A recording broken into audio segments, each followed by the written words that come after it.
Welcome to Glessner House, a National Historic Landmark and the urban residential masterpiece of architect Henry Hobson Richardson.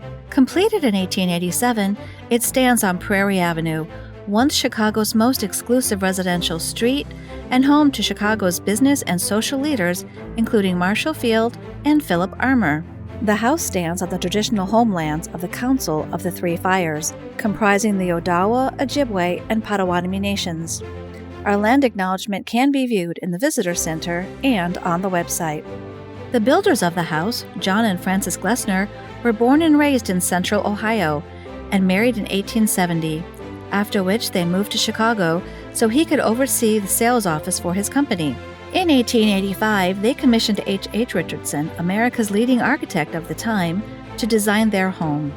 Richardson had achieved national recognition for his design of the Trinity Church in Boston and other buildings in a style which became known as Richardsonian Romanesque. During their first meeting, he quickly sketched out the floor plan as it was ultimately built. Richardson and the Glessners were both progressive thinkers, resulting in a perfect architect-client relationship.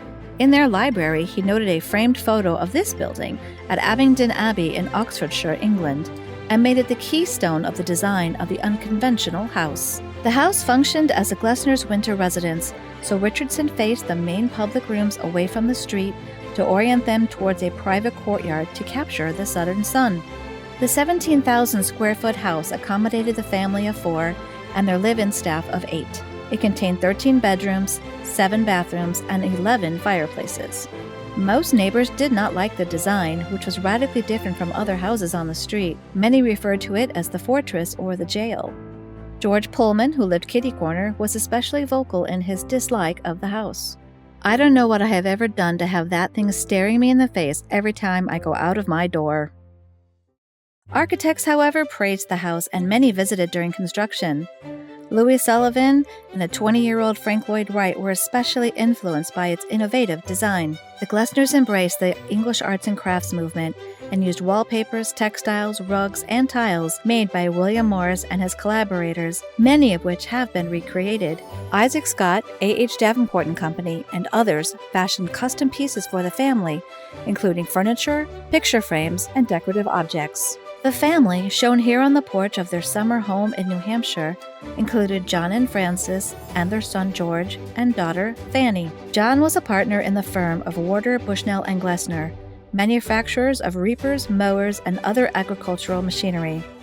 In 1902, the company merged with 4 others to form International Harvester, one of the largest corporations in the country at the time. Frances was a talented craftswoman, excelling at silverwork, jewelry making, needlework, china painting, and beekeeping. Together, they were founders and major supporters of the Chicago Symphony Orchestra, forming close friendships with its first 2 music directors, Theodore Thomas and Frederick Stock. Their daughter, Frances Glessner Lee, later became known as the mother of forensic science and is remembered today for her intricately detailed miniature death scenes, known as the Nutshell Studies of Unexplained Death. After the Glessners died in the 1930s, the home was donated to the Armour Institute, now known as Illinois Tech.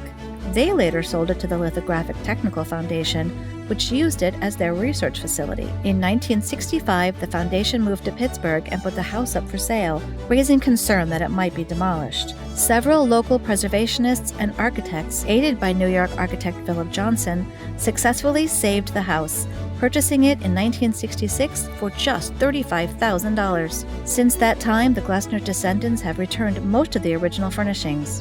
The house is operated by a nonprofit which relies on the generosity of its donors to help the organization fulfill its mission. Millions have been spent on the restoration and preservation of the house. After your tour today, be sure to stop at our museum store to check out a variety of books and other merchandise as a way to remember your visit.